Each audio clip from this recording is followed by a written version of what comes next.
পেয়ারার ডাল থেকে চারা তৈরি পদ্ধতি। এর জন্য নিতে হবে 1 বছর বয়স্ক কিছু পেয়ারার ডাল। ইংরেজিতে এই পদ্ধতিকে বলা হয় guava hardwood cutting. প্রথমে ডালগুলোতে থাকা পাতা ও অন্যান্য ছোট ডালপালা ছেঁটে নিয়ে ডালগুলোকে 6 থেকে 8 ইঞ্চি লম্বা করে কেটে নিতে হবে।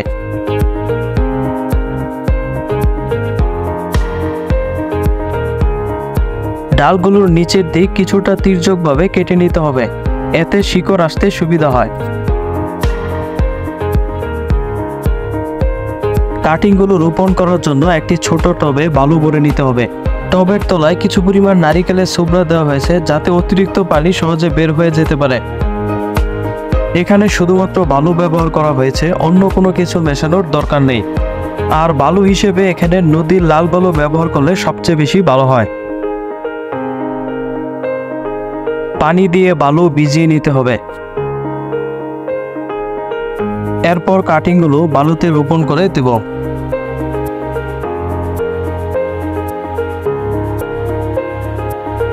কাটিং রোপণ শেষে একটি পলিথিন ব্যাগ দিয়ে টবটি ঢেকে দেব যাতে টবের ভিতরে সঠিক আর্দ্রতা বজায় থাকে। পরবর্তীতে টবের বালু শুকিয়ে গেলে পানি দিতে হবে। এক্ষেত্রে পলিথিন ব্যাগটি না খুলে পানি দিতে হবে। এর জন্য একটি বাটিতে কিছু পরিমাণ পানি নিয়ে সেখানে টবটি বসিয়ে দিতে হবে, তাহলে টবের নিচে ছিদ্র দিয়ে বালু পানি টেনে নেবে।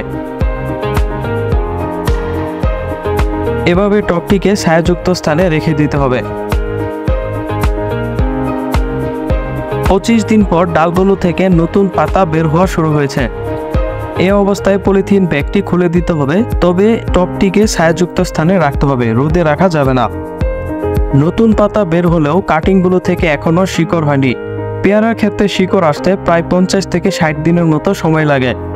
এই 60 দিন পর্যন্ত টবটিকে ছায়াযুক্ত স্থানে রাখতে হবে এবং কাটিংগুলোতে কোনো রকম নাড়াচাড়া করা যাবে না।